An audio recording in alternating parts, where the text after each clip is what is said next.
Hello everyone, I hope आप सब अच्छे होंगे। आज हम पढ़ रहे हैं अन्नपान विषयक परीक्षे को, है ना। तो किसी भी आहार को ग्रहण करने से पहले किन किन बातों की परीक्षा करनी चाहिए ताकि भोजन शरीर के लिए हितकर बने, ये हम इसमें पढ़ेंगे। आयुर्वेद के अनुसार केवल भोजन करना ही पर्याप्त नहीं है, बल्कि उस भोजन की मात्रा, स्वभाव, ये सब हम इसमें देखेंगे। तो आइए अब हम सरल भाषा में इसे पढ़ते हैं। तो सबसे पहले है इसका एक श्लोक, ये हमें याद करना है, ये सबसे इम्पोर्टेंट है। चर शरीर अवयवा स्वभावो धात्व क्रिया लिंग परमाण संस्कारो मात्रा चस्मिन परीक्षयते। ये श्लोक हमें याद करना है, इसके बारे में आगे हमें आराम से बताया जाएगा। ये 9 परीक्षे भाव हैं जिनसे हम आहार की परीक्षा कर सकते हैं।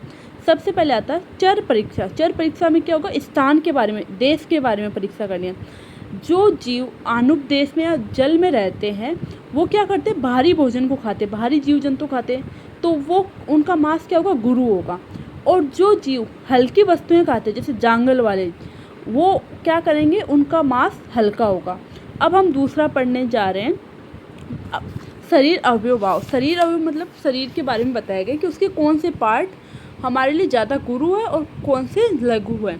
तो इसको मैंने सरल भाषा में तुम्हें समझाया एक डायग्राम से, जिसमें सबसे पहले शक्ति का मतलब होता है जांग। जांग से ज़्यादा गुरु कौन सा होता है, स्कंद, कंधा। कंध से ज़्यादा गुरु होता है क्रोड। इसे लाइन से आप पढ़ लेना, ठीक है। अब दूसरा हम पढ़ते स्वभावतः परीक्षा, ना। स्वभाव के अनुसार परीक्षा कैसे करते हैं, जैसे मूंग है, हमें पता मूंग स्वभाव से ही लघु होता है। लावा पक्षी, उसका मांस लघु होता है। कपिंचल, गौरैया पक्षी, उसका भी लघु होता है। और गुरु किसका होता है, महिष का, उड़द और सुअर का मांस। ये मैंने डायग्राम के थ्रू आपको समझाया, जो आप अच्छे से इसको देख के समझ सकते हैं।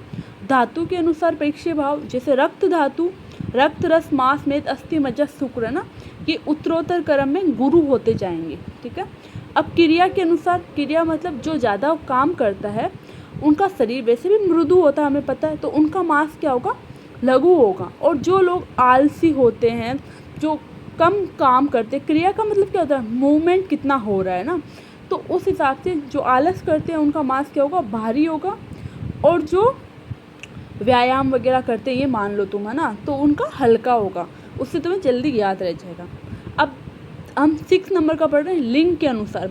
लिंग मतलब कि हम जेंडर के अकॉर्डिंग बता सकते हैं कि कौन सा लघु होगा, कौन सा गुरु होगा।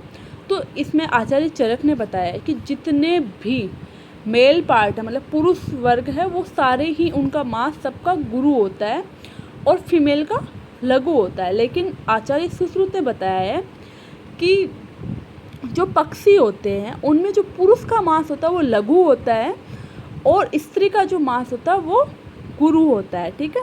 और चतुष्पाद, जो 4 पैर वाले जितने भी होते हैं, उन सब में पुरुष का मांस जो होगा वो गुरु होता है और जो स्त्री का मांस होता है वो लघु होता है। ये इन्होंने बताया। तो इसमें मैंने अच्छे से तुम्हें बताया। और प्रमाण के अनुसार मतलब जिसका शरीर बड़ा और मोटा होगा उसका मांस भी गुरु होगा, और जिनका शरीर छोटा और लघु होता है वो उनका मांस भी लघु ही होगा। ये अपन ने प्रमाण के अकॉर्डिंग देखा है, ठीक है।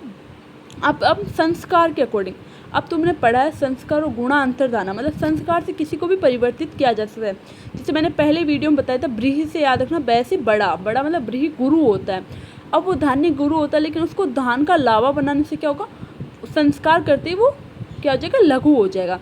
ऐसे ही हम सत्तू हम बताते हैं कि हल्का होता है, लेकिन सत्तू का अगर पिंड बना दिया जाए तो वो क्या हो जाएगा, भारी हो जाएगा। तो उसमें संस्कार से उसको चेंज कर दिया गया। अब मात्रा देखो, अगर हम गुरु आहार द्रव्यों को अल्प मात्रा में खाएंगे तो हमारे शरीर में लघुता लाएंगे, और लघु आहार द्रव्यों को अधिक मात्रा में खाएंगे तो गुरुता लाएंगे।